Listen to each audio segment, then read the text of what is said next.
Hello friends, आज हम geography का लेक्चर नंबर 33 जो है स्टार्ट कर रहे हैं। ठीक है, जिसमें हम एग्रीकल्चर और स्पेशली इंडियन एग्रीकल्चर के बारे में बात करेंगे। तो आफ्टर इंडिपेंडेंस इंडिया जो है फूड में सेल्फ सफिशिएंट नहीं था। फूड में सेल्फ सफिशिएंट बिल्कुल नहीं था। तो हमें कुछ वीट्स और फेमाइन के टाइम पे वीट्स जो है यूएसए और अमेरिका से मंगाना पड़ते थे, जिसमें अमेरिका काफ़ी ज़्यादा डिफरेंट डिफरेंट डिमांड करता था। फॉर एग्जांपल एक कंसाइनमेंट था PL 480, जिसमें अमेरिका ने इंडिया को वीट सेंड करे थे। ठीक है, अच्छा हम इसकी बात करते हैं तो हम एग्रीकल्चर में हमें मेंस के लिए कौन कौन से टॉपिक पढ़ना है। तो मेंस के लिए हमें कवर करना है issues in agriculture, issues in agriculture, organic farming, organic farming, irrigation. इसी के बाद हम बात करें प्रीलिम्स की। तो प्रीलिम्स के लिए हमें types of crops, types of crops, उन क्रॉप्स के रीजन्स कहाँ कहाँ ग्रो करती है वो क्रॉप्स इंडिया में, क्रॉपिंग पैटर्न क्या है इंडिया का, क्रॉपिंग पैटर्न इंडिया में क्या है, ऑर्गेनिक फार्मिंग सेम,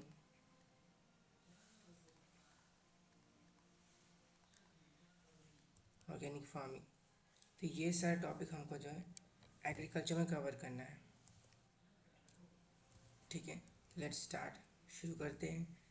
तो इंडिया की जो 50% से ज़्यादा आबादी है, पॉपुलेशन है, वो एग्रीकल्चर में इन्वॉल्व है, जिसमें 270 बिलियन का जो हमारा एग्रीकल्चर में टर्नओवर मतलब हमारा ग्रॉस वैल्यू एडिशन होता है थ्रू एग्रीकल्चर, 270 बिलियन का।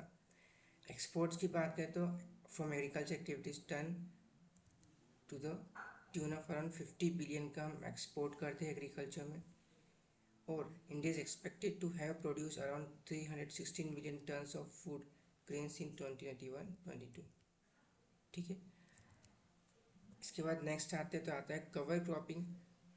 तो कवर क्रॉपिंग एक छोटा सा कंसेप्ट रहता है। फॉर एग्जांपल समर सीजन में क्या होता है, काफ़ी ज़्यादा स्पीड से विंड चलती है, और क्योंकि फार्म लैंड्स एकदम बैरन मतलब पूरे खाली हो जाते हैं, तो यहाँ पे क्या रहती है, मिट्टी सिर्फ रहती है।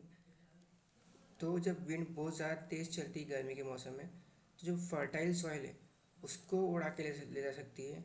ठीक है, तो इसकी वजह से कवर क्रॉपिंग में होता क्या है कि यहाँ पे कुछ भी crops, for example watermelon, watermelon, musk melon, ये सारी क्रॉप्स जो है उगा दी जाती है, ताकि जो ग्राउंड सरफेस है और जो सॉइल है उसको ये होल्ड करके रख सके, और विंड की वजह से सॉइल जो है वो उड़ के नहीं जा सके। इसी को हम बोलते हैं कवर क्रॉपिंग। ठीक है, नेक्स्ट चलते हैं टाइप्स ऑफ एग्रीकल्चर में। तो सबसे पहले हम इसमें बात करते हैं सब्सिस्टेंस की।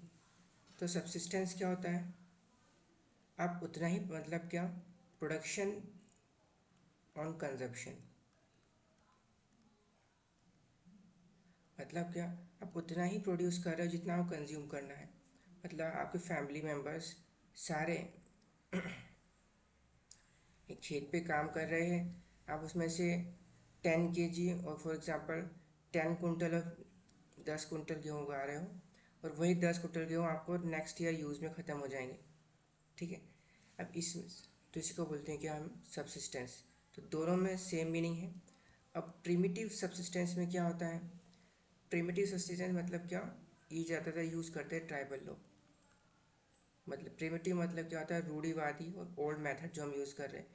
यहाँ पे टेक का यूज़ बिल्कुल नहीं होता है, टेक्नोलॉजी का सेम ओल्ड फैशन मेथड का यूज़ होता है कि एक बार यहाँ पे फसल उगाई, सॉइल की फर्टिलिटी कम हुई, तो यहाँ से शिफ्ट कर गए, कहीं और उगाना शुरू कर दी।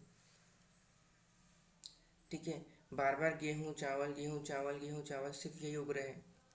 तो इसी को क्या बोलते हैं हम, प्रिमिटिव सब्सिस्टेंस। ठीक है, तो it is practiced in small piece of land using rudimentary tools and techniques. Food produce is chiefly for self consumption. इस यहाँ पे subsistence का मतलब ही होता है self consumption के लिए प्रोडक्शन करना। ठीक है, mostly the modus operandi used is of shifting type of agriculture heavily dependent on the natural resources. तो हम शिफ्टिंग कल्टिवेशन में आए तो झूम cultivation, slash and burn agriculture, then migrative primitive agriculture. Land is cleared with traditional tools and cultivated for a few years. As the fertility declines, land is abandoned in favor of another freshly cleared patch. Cereals and tubers यहाँ पे उगाए जाते हैं. Hunting gathering मतलब क्या? Shifting cultivation में चूंकि उनके पास क्या सिर्फ कंजम्पशन के लिए उगाते हैं तो उनको नेसेसरी हो जाता है कि किसी दूसरी चीज़ पे भी डिपेंड करें. फॉर एग्जांपल मीट हुआ, हंटिंग गैदरिंग हुई. क्योंकि फॉर एग्जांपल किसी साल आपकी गेहूँ फसल नहीं होगी या फिर फसल उग गई लेकिन उसको हार्वेस्ट करने में अभी आपको 1 महीना लगेगा, 1 मंथ लगेगा, और आपका जो प्रोडक्शन है और जो स्टॉक है ऑलरेडी ख़त्म हो चुका है, तो आपको दूसरी चीज़ों पे भी डिपेंड रहना ज़रूरी है. तो यहाँ पे hunting, gathering, fishing and bird rearing ये सब देखने को मिलती है. ये हमें कहाँ देखने को मिलता है? Shifting cultivation Latin America, tropical Africa, tropical regions of south and south east Asia में, इन जगहों पे. ठीक है. इसके बाद आते हैं इंटेंसिव सब्सिस्टेंस फार्मिंग. यहाँ पे क्या होता है? इंटेंसिव का मतलब होता है बहुत ही ज़्यादा. सब आप पूरे जितना भी लैंड है हर एक कोने में आप फसल उगा रहे हो उसमें. तो सबसे ज़्यादा ये जो नॉर्थ का रीजन है जहाँ एलुवियल प्लेन्स पाए जाते हैं वहाँ पे पूरी फैमिली मिलके वर्क करती है और पूरी फसल उगाती है. ठीक है. तो सब्सिस्टेंस मतलब वहाँ पे सेम मीनिंग है. River valleys and deltas plains in South and Southeast Asia, small farms due to high population density, dominance of food crops, especially rice, high intensity of land use, labor intensive farming, traditional methods like crop rotation, mixed cropping, etc. to maintain soil fertility, low level of commercialization due to small land. अब low level commercialisation मतलब क्या यहाँ पे होता है? अब for example आप एक फार्मर हो, आपने उगाया, आपके छोटे से खेत में उगते 10 क्विंटल गेहूँ, और एक फार्मर है जिसके पास काफ़ी बड़ी लैंड है और आप उसने उगाया 700 क्विंटल ऑफ गेहूँ उसके पास है. तो बार्गेनिंग पावर यहाँ पे किसके पास सबसे ज़्यादा रहेगी? ऑब्वियसली बात है, कोई बिजनेसमैन जो है 10 फार्मर से 10-10 क्विंटल इस तरह गेहूँ खरीदने से बेटर है कि एक ही फार्मर से जो है भाव करेगा यहाँ पे और इसी से जो इकट्ठा सारे गेहूँ खरीद लेगा. करेक्ट. तो यहाँ पे क्या होता है? जो निगोशिएशन करने की पावर है और अगर फसल कम है तो वो बहुत कम हो जाती है. और उसी के साथ यहाँ पे क्या होता है कि इंडिया में फॉर एग्जांपल कि एक आपके फादर की लैंड है, किसी एक पर्सन की, उनके 2 बेटे हैं. उन दोनों बेटे को हाफ हाफ लैंड डिवाइड कर दी है उनके डेथ के बाद. अब क्या हुआ? उन दोनों बेटे के वापस कोई बच्चे होंगे तो उन दोनों के सपोज करो कि वापस से 2 बच्चे हुए तो दोनों को वापस से लैंड डिवाइड हो गई, तो अभी 4 छोटे छोटे टुकड़ों में बढ़ गई. तो इसी तरह क्या है, जो इंडिया है उसमें फार्म लैंड्स काफ़ी ज़्यादा बटे हुए हैं तो कमर्शियलाइजेशन करना काफ़ी हार्ड हो जाता है यहाँ पे. ठीक है. Tech inputs are very low, मतलब यहाँ पे कोई भी मशीन का, जब आप इतना छोटा सा खेत है तो आप ट्रैक्टर जो है ऐसी बड़ी मशीन, हैवी मशीनरी परचेज नहीं कर सकते. ठीक है. प्रोडक्शन इफ़िशियंसी लो, इसकी वजह से क्या होता है आपके प्रोडक्शन जो है उसकी इफ़िशियंसी पे अफेक्ट पड़ता है. ठीक है. इसीलिए गवर्नमेंट सजेस्ट करती है कि कॉर्पोरेट फार्मिंग को सपोर्ट करो. मतलब क्या? सारे किसान मिलके एक साथ खेती करो, आप एक साथ मिलके मार्केट जाओ और बार्गेनिंग करो तो आपकी बार्गेनिंग पावर जो है काफ़ी बेटर रहेगी. बार्गेनिंग पावर जो है काफ़ी बेटर रहेगी. ठीक है. इसके बाद आता है कमर्शियल फार्मिंग. तो कमर्शियल फार्मिंग में क्या होता है? Single crop is grown on large land holding state farming, highly commercial, capital intensive, labour intensive, processing infrastructure, value addition, and tropical and equatorial regions across Asia, Africa and Latin America. ठीक है. अब processing infrastructure का मतलब यहाँ पे क्या होता है?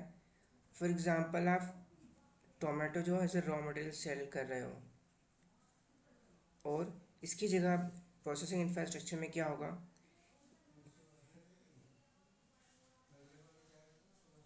यहाँ पे क्या होगा? आप प्रोसेस कर रहे हो और सॉस बना के मार्केट में सप्लाई कर रहे हो, तो मतलब कि एक तरह से वैल्यू एडिशन यहाँ पे कर रहे हो, तो इसको हम बोलते हैं प्रोसेसिंग इंफ्रास्ट्रक्चर. ठीक है. कमर्शलाइजेशन फार्मिंग मतलब क्या? आप ऐसी क्रॉप्स ग्रो कर रहे हो जो मार्केट में सेल करने के लिए है. For example cotton, oil seeds, ठीक है। इसके बाद commercial life stock and grain farming, जिसको हम मिक्स्ड फार्मिंग भी बोलते हैं, कि आप खेत भी कर रहे हो और काउस और जो दूसरे एनिमल्स हैं उनकी रेयरिंग, उनको पाल भी रहे हो। Humid temperature areas like north west Europe, eastern north America, parts of Ukraine, Russia, Australia, New Zealand, Tasmania. Equal emphasis is laid on crop cultivation and animal husbandry. Crops: wheat, barley, oat, rye, and fodder. Animals: cattle, sheep, pigs, poultry. Intensive use of land. High level of modernization and commercialization. High capital expenditure on agrochemicals, farm machinery and building. Crop protection and intercropping. Intercropping, ठीक है। अब India की बात करें crop pattern की India में, तो यहाँ पे हम करते हैं मोनोक्रॉपिंग एंड मल्टी क्रॉपिंग। अब मोनोक्रॉपिंग का सिंपल सा मीनिंग है कि आप हर साल एक ही टाइप की खेती कर रहे हो। फॉर एग्जांपल आपने गेहूँ उगाए, फिर चावल उगाए, wheat, then rice, then again wheat, then again rice, then again wheat, then again rice. या फिर वेस्टर्न साउथ इंडिया में जाए तो वहाँ पे जो कॉफ़ी का एरिया है तो यहाँ पे आप टी कॉफ़ी और टी कॉफ़ी ही उगा रहे हो, तो इसको क्या बोलते हैं हम? मोनोक्रॉपिंग। मल्टी क्रॉपिंग में क्या होता है कि for example intercropping is growing of two or more crop simultaneously on the same piece of land with different grow pattern. मतलब क्या, आपने इतने एरिया में गेहूँ उगा दिए, इतने एरिया में जो आपने गेहूँ उगाया तो इतने एरिया में आपने बटले पीस उगा दिए, ठीक है। देन अगेन आपने वापस से यहाँ पे वीट उगाए, देन अगेन इसके नीचे आपने पीस उगा दिए, इसको क्या बोलते हैं हम? इंटरक्रॉपिंग। मतलब एक रो बना के चल रहे हैं, एक रो में वीट, देन सेकेंड रो में पीस, ठीक है। इसके बाद मिक्स्ड क्रॉपिंग आता है। तो mixed cropping is growing of two or more crop simultaneously intermingled without any row pattern. मतलब क्या, यहाँ पे आपने इतने लैंड एरिया पैच में वीट उगा दिए, इतने लैंड एरिया पैच में आपने कॉर्न उगा दिए, वीट, देन आपको अच्छा लगा तो आपने यहाँ पे पीस बटले उगा दिए, देन यहाँ पे इतने लैंड एरिया में आपने कुछ और उगा दिया, इतने लैंड एरिया में कुछ और, तो इसको क्या बोलते हैं हम? Mixed cropping.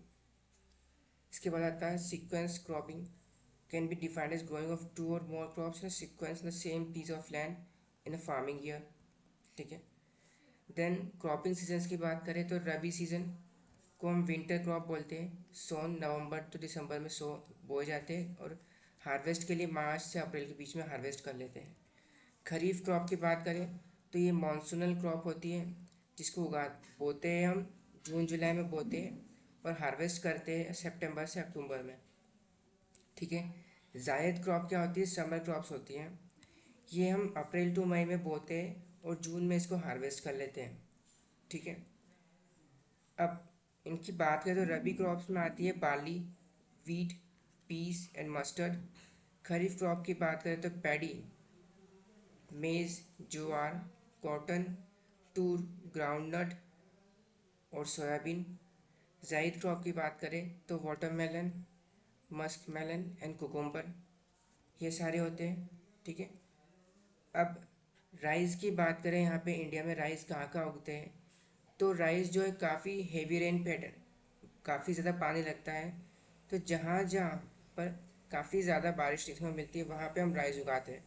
फॉर एग्ज़ाम्पल जो आपको डार्क ग्रीन एरिया दिख रहा है, ये पोर्शन दिख रहा है, और हमें रेन पैटर्न पता है इंडिया का रेन पैटर्न क्या है, तो इतने एरिया में काफ़ी ज़्यादा बारिश, हेवी रेन देखने को मिलती है, करेक्ट। तो यहाँ पे राइस उगते हैं। साथ में वेस्टर्न घाट के कुछ छोटे पोर्शन में हेवी रेन देखने को मिलती है, तो यहाँ पे भी राइस उगाए जाते हैं।